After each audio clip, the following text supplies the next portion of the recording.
నమస్తే, నేను మీ సతీష్. ఆంధ్రప్రదేశ్లో భూదోపిడీకి జగన్మోహన్ రెడ్డి మరొక కొత్త కుట్రను పన్నాడు అనేటువంటి చర్చ అయితే కనుక ఏపీ రాజకీయ వర్గాల్లో చాలా విస్తృతంగా జరుగుతుంది.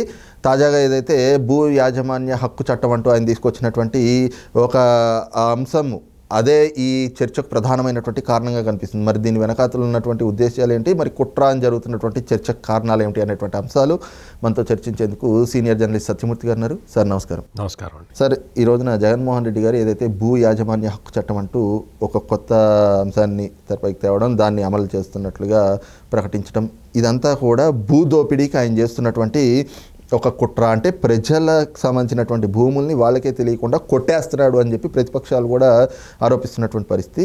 నిజంగా ఈ చట్టంలో ఉన్నటువంటి అసలు విషయాలు ఏమిటి, ప్రతిపక్షాలు చేస్తున్నటువంటి ఆరోపణలో ఏ మేరకు వాస్తవాలు ఉన్నాయనుకోవచ్చు? మీ పిల్లలు ఇంటర్మీడియట్ మరియు ఎంసెట్ చదువుతూ సబ్జెక్ట్స్ లో కన్ఫ్యూజ్ అవుతున్నారా? కాన్ఫిడెన్స్ లెవెల్ తక్కువగా ఉందా? రిపీటెడ్ మిస్టేక్స్ చేస్తున్నారా? అయితే మీకోసమే ఉంది రైజ్ యాప్.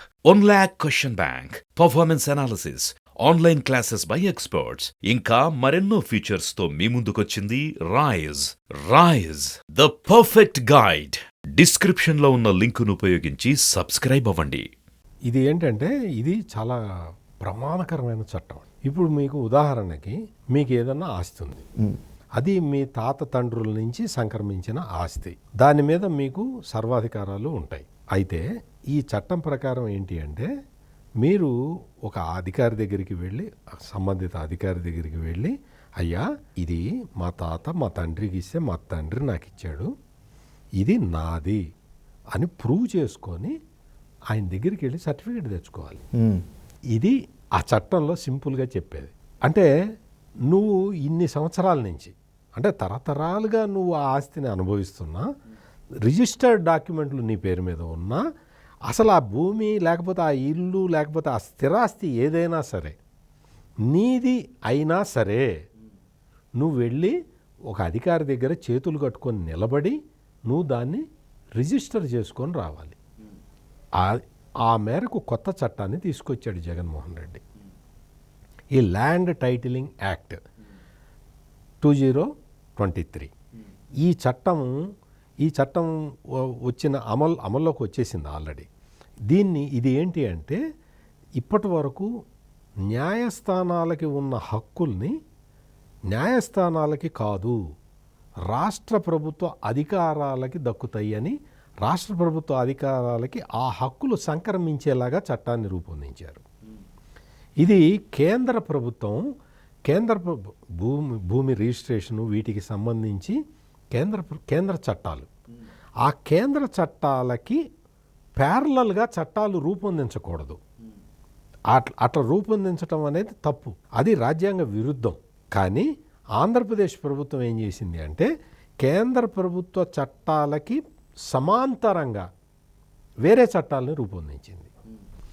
దీనివల్ల ఏమవుతుంది, అసలు మన దేశంలో మన రాష్ట్రంలో ఎక్కడైనా సరే 30 నుంచి 40% భూములకి లేదా ఇళ్ల స్థలాలకి, ఆస్తులకి, స్థిరాస్తులకి మాత్రమే క్లియర్ టైటిల్స్ ఉంటాయి. 30 నుంచి 40%. మిగిలినవన్నీ కూడా కొన్ని ఏంటి అంటే తరతరాలుగా సంక్రమిస్తున్న ఆస్తి కాబట్టి దానికి సంబంధించి ఏదైనా క్రయ విక్రయాలు జరిగితేనే రిజిస్టర్ దగ్గరికి వెళ్ళటం, ఈ ల్యాండ్ నాది అని చెప్పుకోవటం జరుగుతుంది. లేకపోతే మీ తాత తండ్రుల నుంచి వచ్చింది మీ పిల్లలకి ఆటోమేటిక్గా సంక్రమిస్తుంది. ఇప్పుడు ఈ చట్టం ప్రకారం అలా సంక్రమించదు. మీరెళ్ళి ఆ అధికారి దగ్గర నమోదు చేసుకోవాలి, ఈ ఆస్తి నాది అని క్లెయిమ్ చేసుకోవాలి. ఇది ఇందులో ఉన్నది. ఇది ఏంటి అంటే కోర్టులకి ఉన్న హక్కుల్ని ఉల్లంఘిస్తున్నది. అంటే ఏదన్నా ఇప్పుడు అంటే ఒక ఉదాహరణకి అన్న తమ్ముడు ఆస్తి కోసం కొట్లాడుకున్నారు అనుకోండి, ఎక్కడికి వెళ్తారు? కోర్టుకి వెళ్తారు. కోర్టుకి వెళ్ళి ఇదిగో నా వాటా ఇంత రావాలి, ఇగో మా అన్నకి వాటా ఇంత పోవాలి అని ఏదో చెప్పుకుంటారు అక్కడ. దాని మీద కోర్టు విచారణ చేస్తుంది. నువ్వేంటి నీ సక్సెషన్ సర్టిఫికేట్ అడుగుతారు, ఫ్యామిలీ సర్టిఫికేట్ అడుగుతారు, మీరు ఇద్దరు వారసులేనా కాదా అని చూస్తారు. ఆ ల్యాండ్ ఎంత ఎక్స్టెంట్ ఉంది, ఎంత ఉంది, ఆ ల్యాండ్ మీకు ఎట్లా సంక్రమించింది, ఇవన్నీ కూడా చెప్తారు. అవన్నీ పరిశీలించిన తర్వాత న్యాయస్థానం జడ్జిమెంట్ ఇస్తుంది. ఆ జడ్జిమెంట్ ప్రకారం ఆస్తుని పంచుకుంటారు. ఇది జరుగుతుంది.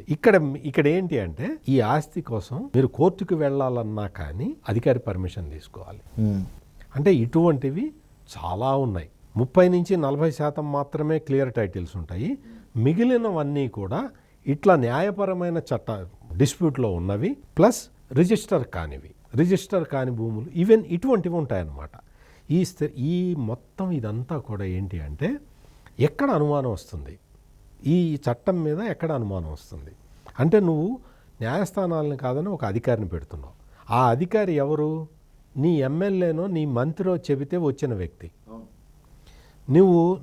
నేనే ఉన్నానండి, నాకు ఒక 10 ఎకరాల పొలం ఉంది. నేను నా పిల్ల పెళ్లి చేసుకోవాలి, లేదు నా పిల్లాడి చదువు కోసం నేను 10 ఎకరాలు నేను అమ్మాలనుకుంటున్నాను అని బేరం పెడతావు. మామూలుగా అయితే ఏం చేస్తాము, ఆ ల్యాండ్ ఉన్నది, ఆ ల్యాండ్ అమ్మమని చెప్పి మన ఫ్రెండ్స్కి చెబుతాం, లేదా ఎవరికన్నా చెప్పి అమ్ముకుంటాం. అమ్ముకున్న తర్వాత నా డబ్బులు నాకు వస్తే నేను రిజిస్టర్ ఆఫీస్కి వెళ్ళి అతని పేరు మీద రిజిస్టర్ చేస్తాను. కానీ ఇక్కడ ఏంటి అంటే, అయ్యా నా కొడుకు చదువు కోసం నేను ఆ ల్యాండ్ అమ్ముకుంటున్నాను, లేదు నా కూతురు పెళ్లి కోసం నేను ఆ ల్యాండ్ అమ్ముకుంటున్నాను, దయచేసి నాకు అనుమతి ఇవ్వండి అని చెప్పి నా ఆస్తి నేను అమ్ముకోవటానికి నా అవసరం కోసం ఒక అధికారి దగ్గరికి వెళ్ళి చేతులు కట్టుకొని నిలబడి అతను అనుమతి ఇస్తే నేను అమ్ముకోవాలి. అతను అనుమతి ఇవ్వకపోతే నేను అమ్మటానికి వీల్లేదు. నేను పిల్లాడికి చదువు చెప్పించుకునే ఆస్కారం లేదు, నా పిల్లకి పెళ్లి చేసుకునే ఆస్కారం ఉండదు. ఇది కొత్త చట్టం. సార్, అంటే ఇది చూస్తూ ఉంటే తెలంగాణలో ఉదంతం గుర్తొస్తూ ఉంది. అక్కడ రేవంత్ రెడ్డి గారు కూడా గతంలో ఎన్నోసార్లు ఆరోపించారు. ఆయన ఇప్పుడు అధికారంలోకి వచ్చాక అది అక్కడ కేసీఆర్ గారు ధరణి పోర్టల్ అంటూ ఏదైతే పెట్టారో అందులో కూడా ఇంచుమించు దీనికంటే ఈ స్థాయిలో కాకపోయినా దీని తరహాలోనే భూములు కబ్జా జరిగినాయి, భూములన్నీ కూడా కొట్టేయబడ్డాయి అనేటువంటి ఎన్నో ఆరోపణలు ఎదురైనాయి.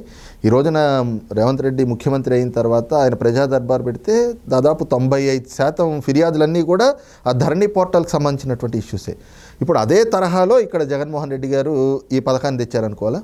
ధరణి కన్నా దారుణమైంది.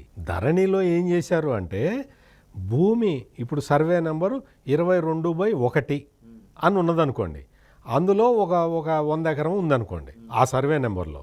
ఆ సర్వే నెంబర్ని 22/1లో 100 ఎకరం ఉంటే దాన్ని 22/1, 22/1A, 22/1B అని ఇట్లా మార్చేసి అందులో సగం ల్యాండ్ కొట్టేశారు. ఎవరికన్నా ఒక 11 ఎకరాలు ఉందనుకోండి, ఆ ధరణిలో దాన్ని 10 ఎకరాలు చేసి 1 ఎకరం కొట్టేశారు. ఇటువంటి అవకతవకలు జరిగినాయి ధరణిలో. ఇక్కడ ఏంటంటే అసలు నువ్వు ఏం చేయాలన్నా వాడి పర్మిషన్ తీసుకోవాలి. అంటే ధరణిలో నీకు తెలియకుండా ల్యాండ్ కొట్టేస్తారు. ఇక్కడ ఆంధ్రప్రదేశ్లో నీకు తెలిసి నీ ల్యాండ్ కొట్టేస్తున్నారు. సార్, ఇక్కడ ఇంకొక ప్రధానమైనటువంటి అంశం ఏంటంటే, గతంలో కూడా ఇలాగే రిజిస్ట్రేషన్లకు సంబంధించి రిజిస్ట్రేషన్లని ఆన్లైన్ చేస్తున్నామంటూ ఒక కొత్త అంశాన్ని తెచ్చి ఆ విధానాన్ని అమలు చేస్తున్నామని చెప్పేసి నిర్ణయం తీసుకున్నారు. అప్పుడు కూడా ఇంచుమించు ఇదే రకమైనటువంటి ఇది ఏంటంటే కేసీఆర్ ఇదే ప్రయోగం చేశాడు. కేసీఆర్ రిజిస్ట్రేషను సబ్ రిజిస్ట్రార్ ఆయన చేయటం ఏంటి, సబ్ రిజిస్ట్రార్కి వర్క్ పెరిగిపోతున్నది, లేదు దాన్ని డీసెంట్రలైజ్ చేద్దామని చెప్పి ప్రయోగం చేసి దెబ్బతిన్నాడు. నువ్వు రిజిస్ట్రేషను ల్యాండ్ రిజిస్ట్రేషన్ చేయాలి అంటే దానికి ఒక సర్టెన్ ప్రొసీజర్ ఉంటుంది, దానికి సంబంధించిన చాలా డాక్యుమెంట్స్ వెరిఫై చేసుకోవాలి, నీకు ఆ నాలెడ్జ్ ఉండాలి. ఇప్పుడు అక్కడ కూడా అంతే, ఆంధ్రప్రదేశ్లో కూడా దీని ఇన్స్పిరేషన్తోనే అక్కడ పెట్టారు, దాన్ని సచివాలయాలకు ఇచ్చారు. దాన్ని సచివాలయాలకు ఇస్తే అది కూడా చాలా దారుణమైన కార్యక్రమం. ఇప్పుడు వాటన్నిటినీ అంటే వీళ్ళ అవకతవకలన్నిటినీ కూడా వాళ్ళ గ్రిప్పులోకి మొత్తం తెచ్చుకొని ఆ ల్యాండ్ ఏదైనా ఒక ల్యాండ్ ఒకటి చేతిలో నుంచి ఇంకొకటి చేతిలోకి వెళ్ళాలి అంటే వైసీపీ నాయకుడి పర్మిషన్ లేకుండా, వైసీపీ నాయకుడు అంటే వైసీపీ నాయకుడి చేతుల్లో ఉన్న అధికారి అనుమతి లేకుండా జరగటానికి వీలు లేకుండా చట్టాన్ని తీసుకొచ్చారు. సార్, అంటే ఇక్కడ నేను అంటుంది ఏంటంటే, గతంలో తెచ్చినటువంటి రిజిస్ట్రేషన్ పద్ధతిని ఒకసారి చూస్తే రిజిస్ట్రేషన్లు చేయించుకున్నాక వాళ్ళ ఆస్తులకు సంబంధించినటువంటి పత్రాలు ప్రభుత్వం దగ్గర ఉంటే వీళ్ళకి జిరాక్సులు ఇస్తారు అట. ఇప్పుడేమో ఈ కొత్త చట్టం తీసుకొచ్చారంటే ఇదంతా కూడా మరి ఏంటి సార్, అంటే ఎటువైపుకి తీసుకెళ్తున్నారు అసలు ఒక పరిపాలనని అని అనుకోవాలి. ఇది మొత్తం కన్ఫ్యూజ్ చేసి మొత్తం ప్రజలకి వాళ్ళకి ల్యాండ్ మీద కానీ వాళ్ళ ఆస్తి మీద కానీ వాళ్ళకి ఏ విధమైన హక్కులు లేకుండా చేయటం. ఇప్పుడు ప్రజల ఆస్తితోటి చెలగాటం ఆడతాం. ప్రజల ఆస్తికి సంబంధించిన డాక్యుమెంట్లు నీ దగ్గర పెట్టుకో, ప్రజల ఆస్తి అమ్ముకోవాలంటే నీ పర్మిషన్ తీసుకోవాలని చెప్పటం, ఇవన్నీ కూడా అసలు ప్రజల ప్రైవేటు వ్యవహారాల్లో నేరుగా ప్రభుత్వం జోక్యం చేసుకోవటం. ఇది ప్రస్తుతం ఉన్న భారత రాజ్యాంగానికి విరుద్ధంగా జరుగుతున్న చర్యలు. వీటిని ఎవరూ కూడా, అందుకనే ప్రజలు దీని మీద, ప్రజలే కాదు, ఇవాళ ఏపీ బార్ అసోసియేషన్ వాళ్ళు కోర్టుకు వెళ్ళారు. వాళ్ళంతటా వాళ్ళు సుమోటోకి వాళ్ళు తీసుకొని న్యాయస్థానాన్ని ఆశ్రయించారు.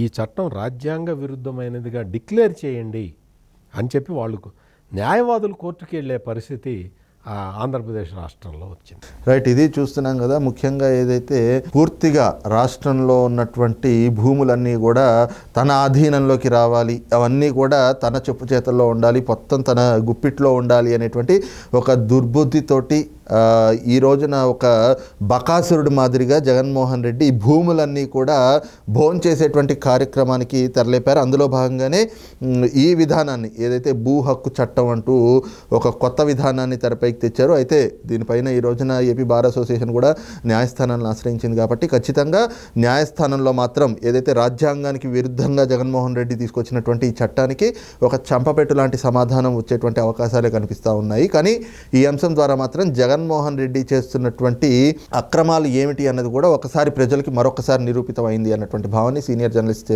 సత్యమూర్తి గారు వ్యక్తం చేస్తూ ఉన్నారు. Thank you sir. నమస్కారం.